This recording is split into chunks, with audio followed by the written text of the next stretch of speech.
Hello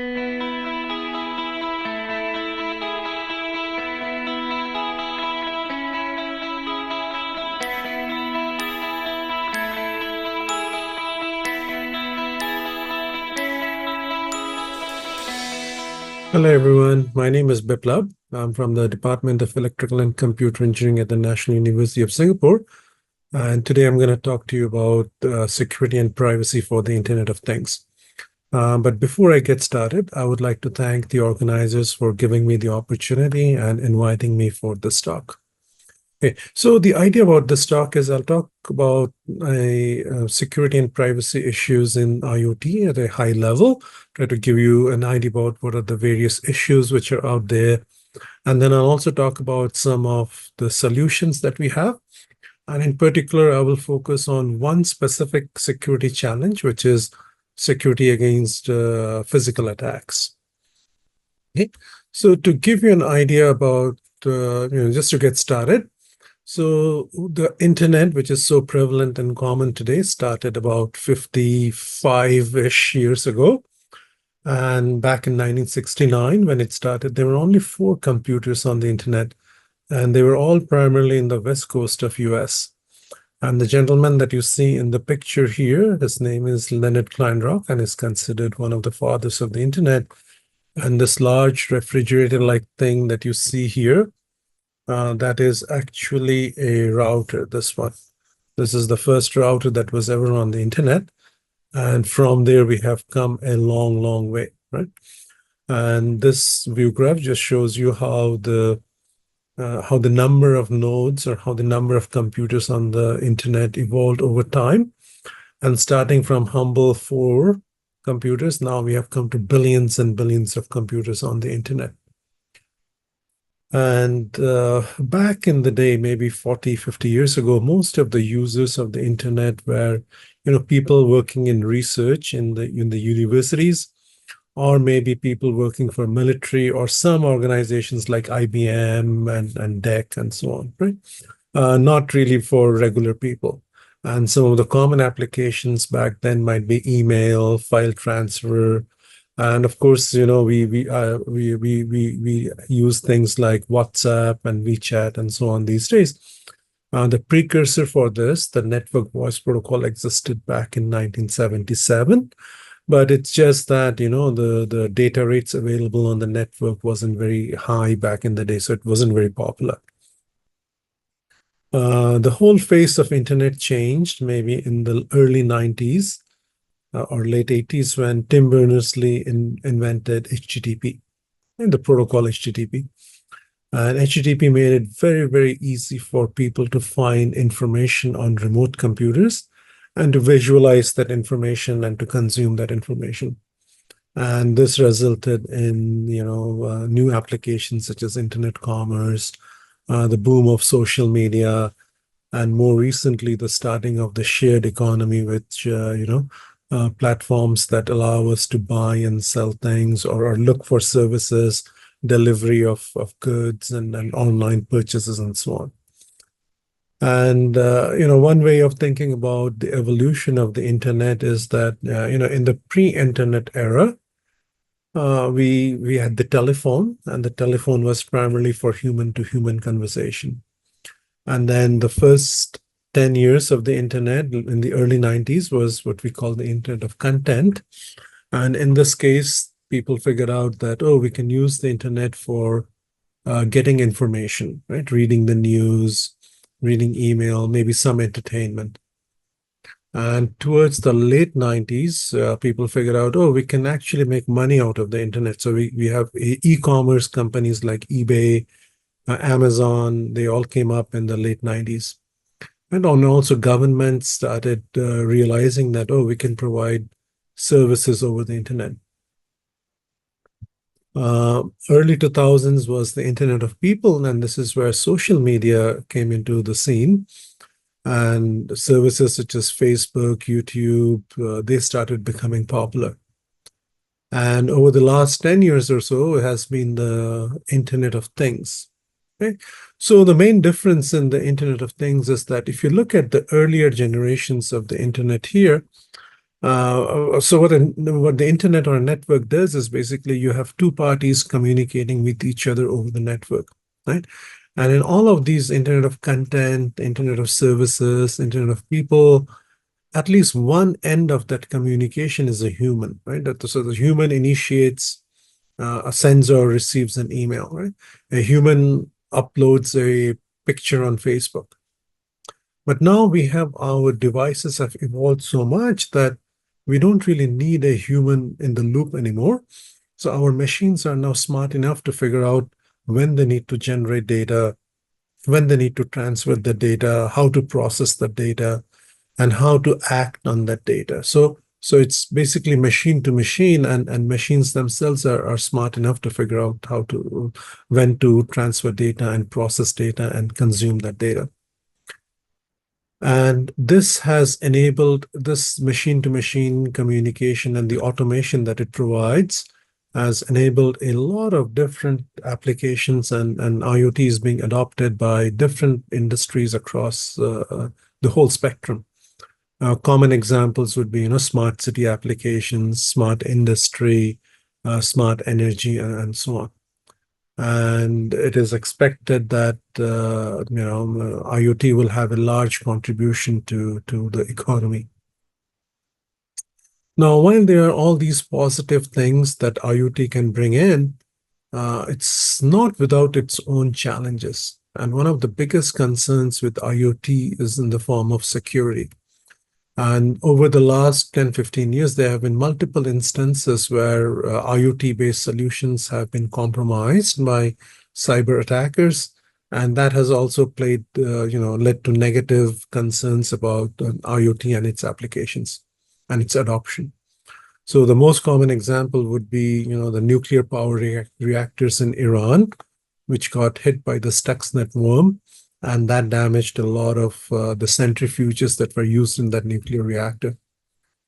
In 2016 and 2017, the power grid in Ukraine was hit by cyber attackers who were successful in disconnecting certain provinces in Ukraine from the power grid. So tens of thousands of customers in those two provinces, they lost power. So they were without power in the middle of December, which is really, the peak winter season.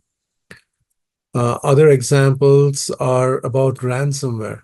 So increasingly we hear about, hospitals, we hear about pipelines, we hear about water and electricity departments being hit by ransomware. And, they have to pay up a large amount of money in order to get their files and their other services back.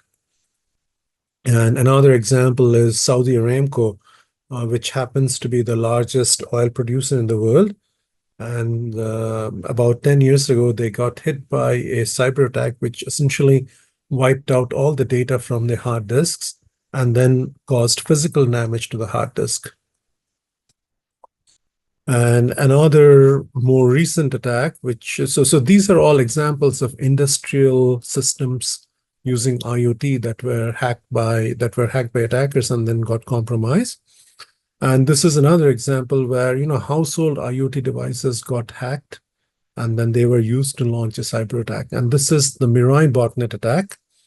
And in this case, what the hackers did is they compromised a large number of IoT devices. So for devices that generate video, because for launching a denial of service attack, you need to generate a lot of data. So in this case, the attackers hacked into things such as DVRs, video cameras, monitors, and redirected the traffic towards a DNS service provider called DIN. And as a result, when regular users try to access services such as Twitter or Spotify, Amazon, and so on, the DNS service failed. So they were unable to translate the host name to IP address. And as a result, the services were offline. And this is a typical way in which the Mirai botnet worked. So once, let's say the attackers are able to compromise a particular IP camera, let's say, then it tries to find other victim bots. And in this case, they brute forced their way into the new victims by trying out, a dictionary of attacks. So, for example, username and password that is known. So you have a dictionary of these, and then you use it to brute force your way into new victims. And once you find new victims, you send a report to a report server, and then the command and control server periodically checks the status to see if there are any new victims that have been found. If new victims have been found, then the command and control server sends an infect command to the loader. The loader uploads the actual malicious binary into the victim, and now the victim is part of the botnet. And on the day that I want to launch an attack, the command and control server sends an attack command to all the bots in the botnet. And then they redirect their video to the target server. In this case, the target server was the DIN server. And, as we will see in just a bit, that there are a lot of different ways, because there are a lot of different reasons because of which our IoT devices are vulnerable. And in this specific case, one of the reasons was many of these video cameras, when they're shipped with a default username, root username, and a password. And if you know the username and password for one device, you tend to know the username and password for all other similar devices. And then that makes it very easy to break into them. And there's other examples of, people breaking into baby monitors, people breaking and hacking and taking control of vehicles remotely, and so on. And there are also privacy issues with IoT devices. This particular figure shows you one trash can in the city of London. And this had smart sensors which would monitor how full this bin is, right? And if the bin is full, then it would send a command to or send a message to the waste management company to come and empty it, right? But then this bin also had a radio, and what it would do is it would scan nearby users, the phones of nearby users, and try to pair with them, the Bluetooth. And when it tries to pair with you, it keeps track of your MAC address, right? So as you're walking along the street, and there are a number of these bins out there, they essentially can track you by looking at your MAC address. So again, these are privacy concerns that arise. So when we talk about security for the IoT, some of the goals are very similar to security for traditional computing devices, such as authentication, integrity, and confidentiality, right? So these are just the same as we would expect in a traditional computing device. But then there are some other issues that are very, very specific to IoT. So one of the things is that, IoT devices are much more resource constrained. They just operate on a simple battery. They may not have a lot of memory, and they definitely don't have a very fancy processor like our laptops and our phones. So the security protocols that you develop for IoT, they need to be quite lightweight, right? And then a lot of the data that's generated by IoT is personal in nature, right? We have, let's say, wearable devices that we have, and they can capture a lot of your biological data. So we need to worry about privacy in these issues. And ultimately, we generate data, we upload it to various servers, we subscribe to free services from different providers. And the question is, who owns this data? And do you really trust these third-party providers? And one last thing, and we will talk about this a little bit more, about IoT, is the issue of physical security. In many cases, we take these IoT devices and deploy them in the open, by the roadside or, in the corridors. So when you deploy devices like that, people can easily steal them. And they can steal them, and as we will see, then the secrets that are in these devices are not secure anymore. And there are other reasons why IoT devices may be targeted. So, for example, IoT devices are usually always on and they're never turned off, so they make it easy targets. And in many cases, the manufacturers of IoT devices, they want them to be easy to use.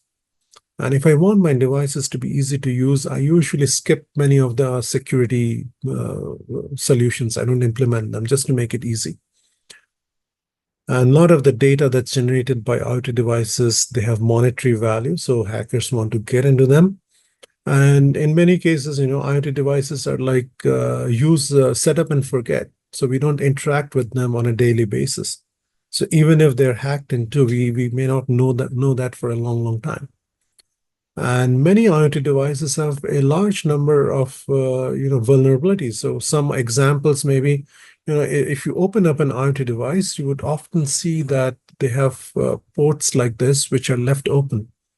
So these ports were used during the development phase, but in the end, the ports are still there. And if you open it up and you connect wires to them, you can easily read off the data from the memory and so on.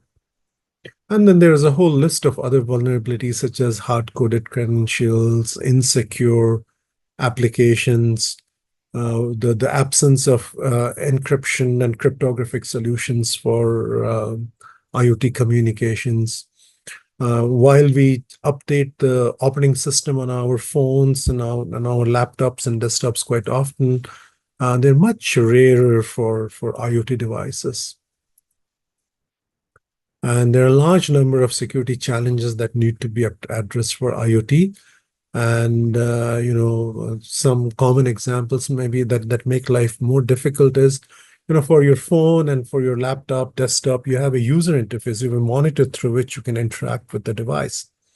But for many IoT devices, there's no interface, so you don't really know what's going on. It's a little more difficult. And also the limited computing and battery power also makes things difficult. And in many cases, the IoT is being used for controlling applications that need to run 24/7. So there's hardly any room for updating, installing patches, and things like that. However, if you want to secure an IoT system, there are a lot of different things that need to happen. So we need a secure data handling framework, and also trust management and establishment of trust is very, very important. We need to ensure that we have secure access control and account management facilities built in. And we also need to make sure that all the communication protocols that we're using, they are secure and they use cryptographic techniques. And then firewalls, the use of firewalls, and then patching of IoT devices is also very important. Finally, if you want to secure an IoT device, it's just not one person's responsibility. It's not just the device vendors, right? It's not just the app developers. The whole ecosystem has to come together, and we need to put in security at different levels. So this would imply, the manufacturers of the devices, the operators of the platform, the network operators, the users themselves, as well as the government, the policymakers, and the regulators. They all have to come together to ensure that everything is in place for IoT to be secure. Okay, so that was sort of a very high-level overview of some of the security issues in IoT. And now for the remaining part, what I will do is I will focus on some specific aspects of IoT security. And the one that I will pick up is physical security. So, when we as humans log on to let's say our email or any online service, the way we kind of verify, the way we kind of authenticate ourselves is through the use of username and password, right? And as a human, I memorize my username and password, and I put it in my head, right? I remember it. But for an IoT device, there is no human involved anymore. So how will an IoT device authenticate itself? So we have to store the username and password of that IoT device in the memory of the IoT device, right? So it's stored somewhere in the memory. But then these IoT devices are deployed out in the open, and then it's easy for somebody to come and steal or pick it up and then open up my IoT device. And previously, like we saw here, if I open up the IoT device, it's quite easy for me to read off the memory and then figure out what the username and password is for that device. So in this case, if the device is stolen, then my security is compromised. So how do I secure my IoT devices against this physical security threats? So one solution there is to use hardware security primitives. So in this case, the idea is, can I, so for example, if I were to come to Thailand, at the airport, I would have to use my fingerprints, right? I would have to put my fingerprints, and then they will verify my fingerprints against some database, and then they say, okay, fine. So can we have some of these hardware level fingerprints and use them for authentication instead of username and password? Right? And it turns out that we actually can. So during the fabrication of the integrated circuits that go into the into the assembly of the IoT device, we can actually create physical and clonable functions that will act as fingerprints of the device. So let me give you an example of that, right? So this is our typical integrated circuit manufacturing process. We will start off with a silicon substrate, and then we'll put a masking film on top. Then we put a layer of photoresist, and then whatever circuit we want to build, we have a mask according to that circuit, and then we shine ultraviolet rays on top. And after that, we take off the mask, and then we do a series of etching and stripping, and then finally we have the circuit that we want. And it's the high-level overview. And this is what the mask may look like. We may have let's say we want wires that are like this. And if you look at the actual layout, the lines are very sharp. These are at 90-degree angles and so on, right? But when we actually manufacture them, things are not exactly like that. There are these round edges, and the length of the wires that we built may not be exactly the same down to the nanometer. And it turns out that when we manufacture it, there's always some variation. So these are different technology levels. So for example, when we are manufacturing something at 45 nanometer, let's say I want to make a gate which is 28 nanometer. It'll usually have a variation about 2 nanometers and so on, right? So there's some tolerable variation. Now, in general, our circuits will operate okay with these kinds of variations. But now what we want to do is we want to exploit this variation to our benefit. And here's one example of how we can create these fingerprints out of these variations. So let's say I have these 2 rows of multiplexers, and these multiplexers are feeding into this flip-flop here. And this is the selection bit that I'm giving to each of these multiplexers. And here I give a 0. So I pick the 0 input of both the multiplexers. Here again, I have a 0. So I pick the 0 input of both multiplexers. Here I have a 1. So I pick the 1 input of both multiplexers. So if I give the same input to both of these rows, at the end, I have 2 paths. There's a blue path that comes in, and there's a red path that comes in into the flip-flop. So by design, these 2 paths are exactly identical. So if I give a clock edge here, the clock edge should reach both of them at the same time, both the inputs of the flip-flop at the same time.